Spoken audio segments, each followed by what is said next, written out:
Key, What's happening? what up, baby? I forgot to tell y'all, at that party I was at on Saturday, What happened? it was a dude that was 7'6". Oh. I ain't never seen somebody so tall in my life, man. Welcome to my draft. Oh, Welcome my God. to my draft. BS. His hips was right here. Imagine if he was great at basketball and in the draft you're in. This cat, I walked into a gym when Bill Duffy, my agent, was like, yeah, I want you to meet the guy I'm representing too. I walk into a gym. This dude, you know, like the Mike and Ike drill, you know, where you take two balls and you lay one with your right hand and you grab the ball, you lay it with your left hand. You know that drill, Key? Yeah. This man was dunking the damn ball and his feet weren't leaving the ground. Man, I ain't never seen somebody so tall, Max, in my life, man. You know me, I'm silly, so I'm like, they did me dirty. I'm just looking at him the whole way. His hands was like this, twice the size of my. It just didn't even. It was just like some dudes also play tall, like the height plays up somehow when you see wait, him. Jay, here's the kicker, the kicker before I go. The kicker before I go.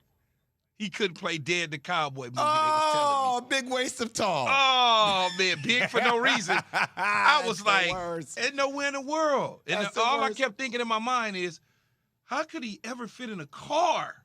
You know, I feel so bad for those people walking around extra tall. People like, oh, did you play basketball? They're like, in the NBA, no. But he plays. Oh, he does. He plays, but not in the NBA. He's like, you know. But if I'm that big, I'm playing in the NBA. It ain't nothing to talk about. But you ever see a kid where somebody's really tall and people start in their own mind, they're like, you play in the NBA? The guy's like, no. They're like, overseas?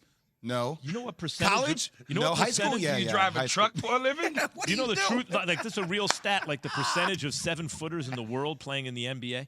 Like, if you're 7 feet, just by being 7 feet, you have a better than 10% chance of playing in the NBA. Max, if I'm 7 feet tall, I'm an all-star, man. Yeah, right. Period. Right. If you're 7 feet, you should not be on the bench. No. Man, no. You can't go or better yet, I'm going to be on somebody's bench. Wait, how big? So he had big hands, or was he a 7'6" guy with small hands? No, his hands is huge. I put mine up against his. His was a little bit bigger than mine, but mine got big hands. His was huge, though, man. Yeah, you got mitts, and thick, and his was, oh, man. Saying thick all the time. Jeez. What? Why not? It's a description. It's a physical description. No. All right, Max, move along. I don't like it. Go ahead, Max. Well, transition that, Max. Transition that. Let me transition this. You know who could use some thick hands after some of the beef he's had? So the Bucks guys take a 3-1 lead on the Bulls. Max, you need to write a transition book. Who have no answer for Giannis. You know what Giannis had, Jay? What? Are you aware of how many points and rebounds Giannis had in this game? The best player in basketball? Is he the #1 player in basketball? I mean, I think that's unquestionable. No, really, I wouldn't say he's undisputed. I would say he's got a claim to the crown. You tell me who's more dominant than Giannis. I don't know about dominant, but him. He had 32 Embiid, and 17, KD, man. That's easy. LeBron, 32 and 17. No Chris Middleton. You didn't see them Chris struggle, Middleton. Did you? That's right. Grayson Allen is the guy who could use some thick hands, I think. People just want to take a swing at that dude. For real, I do. Yeah. He's like, let me sign. I'll co-sign it. There's some players out there, Key. You just kind of want to fight. He was booed throughout the game. Still gave him 27 points. By the way, here's what's interesting. The Bucks fans practiced booing him. Here's my thing if you're a Chicago Bull fan like myself.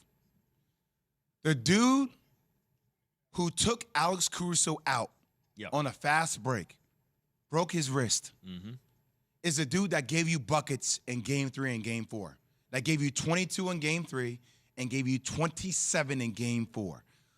Key, we talk about identity sometimes, and here's what frustrates me. I want a mean guy on this team. I look at this team and I see Vooch, I see DeMar, I see Zach. I'm not giving him a max. We'll get into that later. Like, I know Lonzo could have been that guy if he were there to a degree. But you want somebody who just commands a presence on this team and says, we ain't going to let that happen. Like, that can't happen. We may lose, but that can't happen. That's what not I'm on saying. my watch. No, not. And before you even got there, I was going to say the same thing.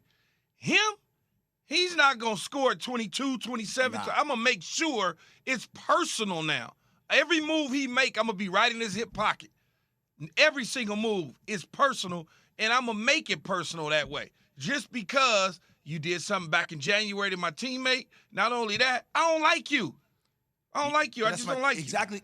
I don't understand, like, why are players these days, it feels like they're so afraid to draw a line in the sand. Like, it's playoff basketball, man. We talk about Joel Embiid with the hurt thumb.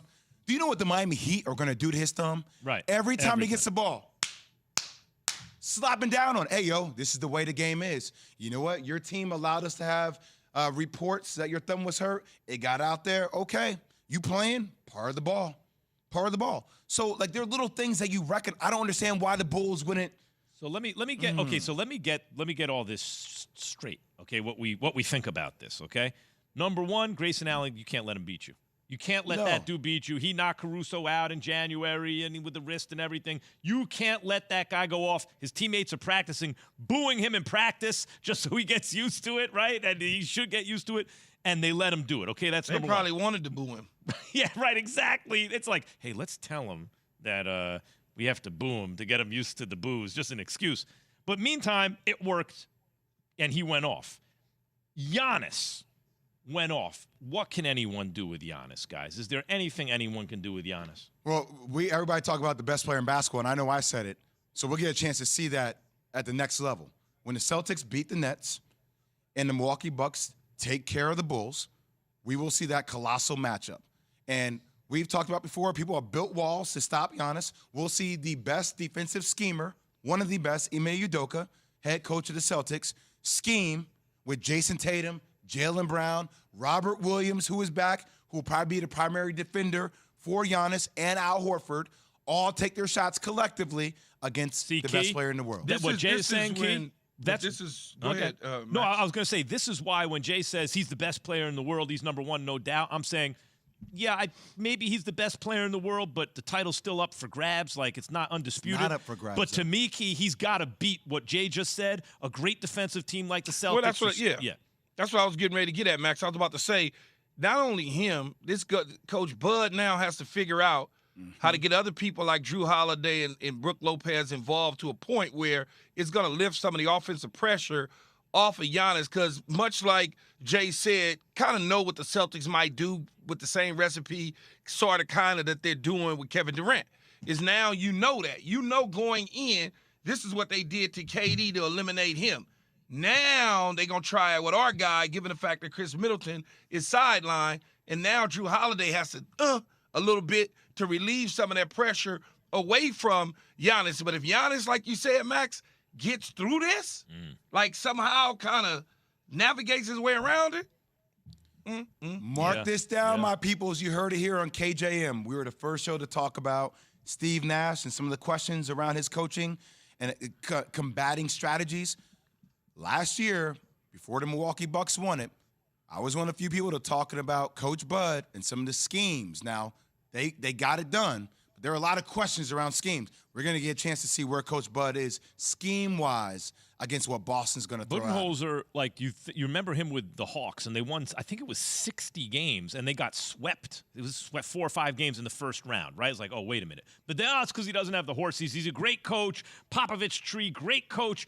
If you give him the horses, he can do it. Then he had the horses in the with the Bucks, and in the playoffs, they kept coming up short. One thing I did notice about him last year was during the regular season, they didn't have as good a record. That's because he didn't have Giannis always initiating everything, right? Like, they were trying different things to get ready for the playoffs, and I think it worked, but you still have questions about him. You know, that was one time. The Nets were hurt. Their defensive strategies in the finals, man, were not good. I mean, they weren't good in how they were guarding Phoenix at all. Phoenix kept spacing them out. It was a very hot topic last year before they won a championship. A lot of people were questioning the schemes of Coach Bud. This is Keyshawn J. Willimax, presented by Progressive Insurance, coming to you live from above the Heineken River deck at Pier 17. Speaking of MVPs, Giannis got 2. Will the reigning MVP, that's the Joker, be able to get another win versus the Warriors? Plus, the NFL draft is this week, and there's a new prospect out of Minnesota that's getting a lot of attention. Next on ESPN Radio and Sirius